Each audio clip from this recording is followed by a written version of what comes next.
ఉదయాన్నే కృష్ణప్రసాద్ ఆఫీస్కి వెళ్తూ ఉంటే అప్పుడు శరత్ చంద్ర, అదేంటి కృష్ణప్రసాద్ ఈరోజు ఆఫీస్కి వెళ్తున్నావు? ఈరోజు భూమికి పెళ్లి చూపులు, ఆ విషయం నీకు తెలియదా అని చెప్పి అంటూ ఉంటే, అదేంటి బావగారు భూమికి పెళ్లి చూపులా?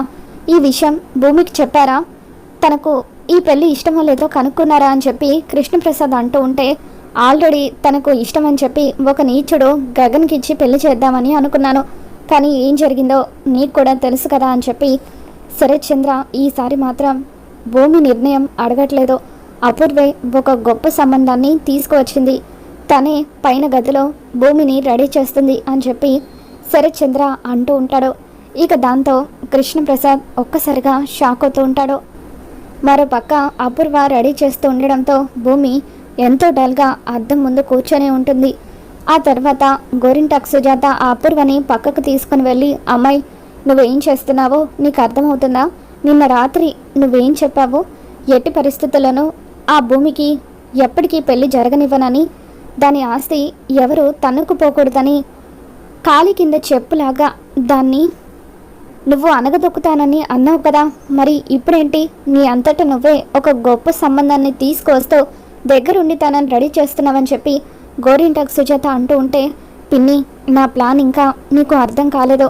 కేవలం భూమిని రెడీ చేస్తూ గొప్ప సంబంధం తీసుకువస్తున్నానని భావ దృష్టిలో నేను మంచిదానిలాగా నటిస్తున్నాను, కానీ ఆ పెళ్లి చూపులు జరగవు. ఈ పెళ్లి చూపుల్ని కూడా నేను అవకాశంగా మార్చుకొని ఆ గగన్ గారిని భావ దృష్టిలో ఇంకా ఇంకా బ్యాడ్ చేయబోతున్నాను అని చెప్పి అపూర్వ అంటూ ఉంటే, ఏంటో అమ్మాయి నువ్వేం చేయబోతున్నావో ఏమీ అర్థం కావట్లేదు అని చెప్పి గోరింటాక్ సుజాత అంటూ ఉంటుంది. నువ్వే చూస్తూ ఉండు పిన్ని ఏం జరుగుతుందో అని చెప్పి అపూర్వ అంటూ ఉంటుంది. కొద్దిసేపటి తర్వాత అపూర్వ, గోరింటాక్ సుజాత వీళ్ళందరూ కూడా కిందికి వస్తారు. శరత్ చంద్ర అపూర్వతో, ఏంటి అపూర్వ పెళ్లి వాళ్ళు ఎప్పుడో 10ంటికి వస్తున్నారని చెప్పావు కదా, మరి 10:30 కూడా అవుతుంది, ఇంకా వాళ్ళు రాలేదేంటి అని శరత్ చంద్ర అంటూ ఉంటే, అదే నాకు కూడా అర్థం కావట్లేదు బావా. ఒకవేళ దారిలో వాళ్ళ కారు ఏమైనా ట్రబుల్ ఇచ్చిందేమో, నేను ఫోన్ చేస్తాను ఉండు బావా అని చెప్పి అపూర్వ వాళ్ళకి ఫోన్ చేసినట్టుగా నటిస్తూ ఉంటుంది. ఇక దాంతో అవతలి వాళ్ళు కావాలని అపూర్వతో, ఏంటండి భూమి పెళ్ళి గగన్ అనే అబ్బాయితో పీటల మీద ఆగిపోయిందట కదా, వాళ్ళిద్దరూ పీకల్లోతో ప్రేమలో మునిగిపోయారట కదా, మరి ఎవరితోనో తిరిగిన అమ్మాయిని మా వాడికి సంబంధం అంటకట్టాలని చూస్తున్నారా? ఎలా కనిపిస్తున్నాం మీ కంటికి మేము?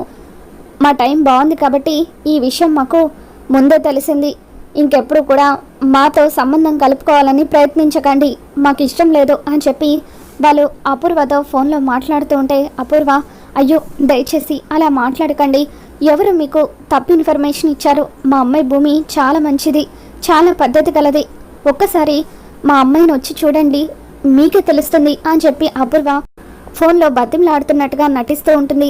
దాంతో శరత్ చంద్ర, ఏమైంది అపూర్వ, ఎందుకు వాళ్ళని అంతలా బతిమలాడుతున్నావు, అసలు ఏం జరిగింది అని అంటూ ఉంటే, బావా ఆ పెళ్లి వాళ్లకు ఎవరో మన భూమి గురించి చెడుగా చెప్పారట, గగన్తో భూమి చెడు తిరుగుళ్ళు తిరిగిందని వాళ్ళు చాలా నీచంగా, నా నోటితో నేను చెప్పలేను బావా, మన అమ్మాయి భూమి గురించి అలా మాట్లాడుతూ ఉంటే నాకు చాలా బాధగా అనిపించింది అని చెప్పి అపూర్వ ఏడుస్తున్నట్టుగా నటిస్తూ ఉంటుంది.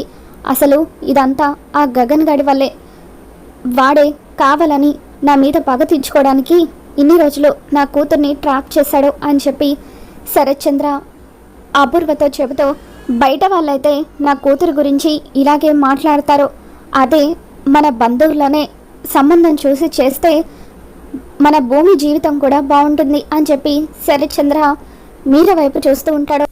మీరా చేతులు పట్టుకుని, అమ్మ మీరా, నీ కొడుకు చెర్రీని నా కూతురు భూమికిచ్చి పెళ్లి చేయాలని అనుకుంటున్నాను, నువ్వేమంటావమ్మా అని చెప్పి శరత్ చంద్ర అంటూ ఉంటే, అప్పుడు మీరా, నాకు చాలా ఆనందంగా ఉందన్నయ్య, నిజానికి భూమిని కోడలుగా చేసుకోవాలని నాకు ఎప్పటి నుండో ఉంది, కాకపోతే భూమి గగన్ని ప్రేమిస్తుందని తెలిసిన తర్వాత నేను నా ఆశని చంపేసుకున్నాను, కానీ ఇప్పుడు నీ అంతట నువ్వే భూమిని నా కోడల్ని చేసుకోమని అడుగుతున్నావు, నా అంత అదృష్టవంతరాలు ఇంకెవరూ లేరన్నయ్య అని చెప్పి మీరా అంటూ ఉంటుంది.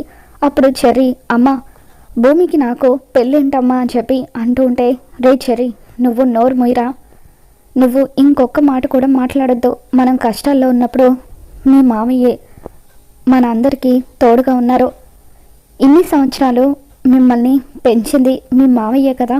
ఎప్పుడు నన్ను ఏమీ అడగని మా అన్నయ్య మొట్టమొదటిసారి మీ ఇద్దరి పెళ్లి చేయమని అడుగుతున్నాడు. అటువంటి మా అన్నయ్య కోరిక తీర్చాల్సిన బాధ్యత చెల్లెలుగా నా మీద ఉంది అని చెప్పి మీరా చెర్రీ భూమిల పెళ్ళికి ఒప్పుకుంటుంది. అప్పుడు కృష్ణప్రసాద్, నా నిర్ణయంతో ఎవరికి పని లేదా, ఇక్కడ నాకు ఈ పెళ్ళి ఇష్టం లేదు అని చెప్పి అంటూ ఉంటే, నీ నిర్ణయం ఎవరికి కావాలి అని చెప్పి శరత్చంద్ర కృష్ణప్రసాద్ మీద మండిపడుతూ ఉంటాడు. అది కాదు బావా, ఒక్కసారి నేను చెప్పేది విను అని కృష్ణప్రసాద్ అంటూ ఉంటే, నోరుమోయి కృష్ణప్రసాద్, ఇక ఈ విషయంలో ఎవరు ఏమీ మాట్లాడడానికి వీల్లేదు అని శరత్చంద్ర అంటూ ఉంటాడు. భూమికి ఈ పెళ్లి ఇష్టం ఉండాలి కదా అని చెప్పి గోరింటాకు సుజాత అంటూ ఉంటే, నా కూతురు గురించి నాకు బాగా తెలుసు, ఎట్టి పరిస్థితులను నా మాట జవదాటదు అని చెప్పి, ఎప్పుడో కాదు రేపే గుడిలో చెర్రీకి భూమికి నేను పెళ్లి చేయబోతున్నాను.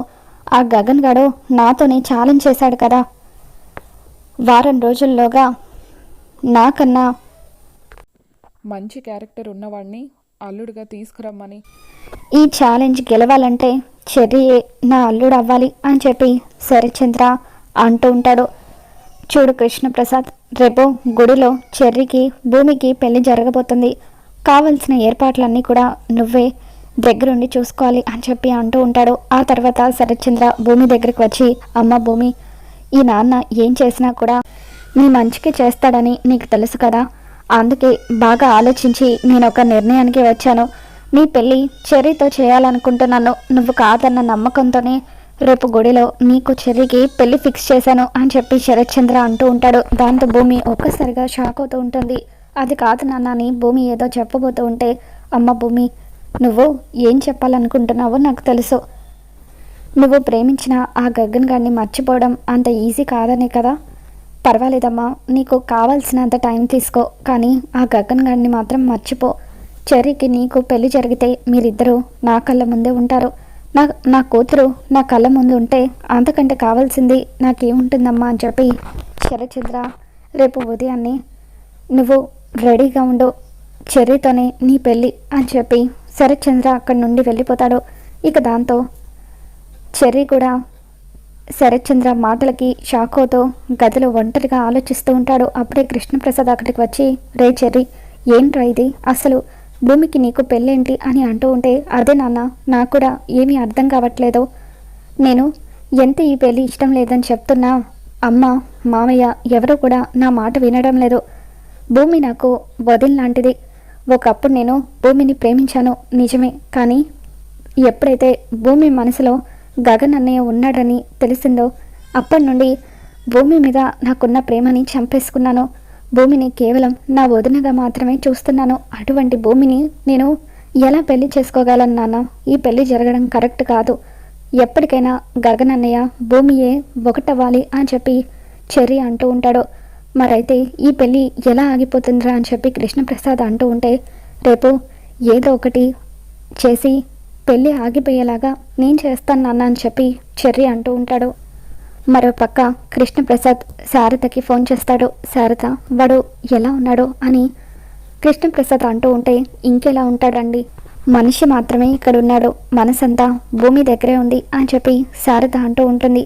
నీకొక ముఖ్యమైన విషయం చెప్పాలి శారద, రేపు శరత్చంద్ర బావ చెర్రీకి భూమికి గుడిలో పెళ్లి చేయబోతున్నాడు అని అంటూ ఉంటే, అప్పుడు శారద ఎంతగానో బాధపడుతూ ఉంటుంది. ఈ విషయం గగన్కి చెప్పు, అప్పుడు గగన్ ఏదో ఒకటి చేసి పెళ్ళి ఆపడానికి ప్రయత్నిస్తాడు అని కృష్ణప్రసాద్ అంటూ ఉంటే, అప్పుడు శారద, ఏమో అండి, వాడు ఈ విషయం తెలిస్తే ఎటువంటి నిర్ణయం తీసుకుంటాడో అని చెప్పి అంటూ ఉంటుంది. ఆ తర్వాత గగన్ ఆఫీస్కి రెడీ అయి వెళ్తూ ఉంటే శారద గగన్తో, రే గగన్, భూమికి ఆ శరత్చంద్ర పెళ్లి ఫిక్స్ చేశాడట అని అంటూ ఉంటే, మనకెందుకమ్మా అని అంటూ ఉంటాడు. పెళ్లి కొడుకు ఎవరో అడగవా అని శారద అంటూ ఉంటుంది. ఎవరైతే మనకెందుకమ్మా అని గగన్ అంటూ ఉంటాడు. ఇక దాంతో శారద, చెర్రీయేరా పెళ్లి కొడుకు, భూమి పెళ్లి జరగబోయేది చెర్రీతోనే, రేపే గుడిలో పెళ్లి చేయబోతున్నాడు అని అంటూ ఉంటే, అప్పుడు గగన్ ఒక్కసారిగా షాకుతో, నాకంటే మంచి క్యారెక్టర్ ఉన్నవాడిని తీసుకొస్తానని ఆ శరత్చంద్ర నాతోనే ఛాలెంజ్ చేశాడు. చివరకు నా తమ్ముడు చెర్రీనిచ్చి పెళ్లి చేస్తున్నాడు అనమాట.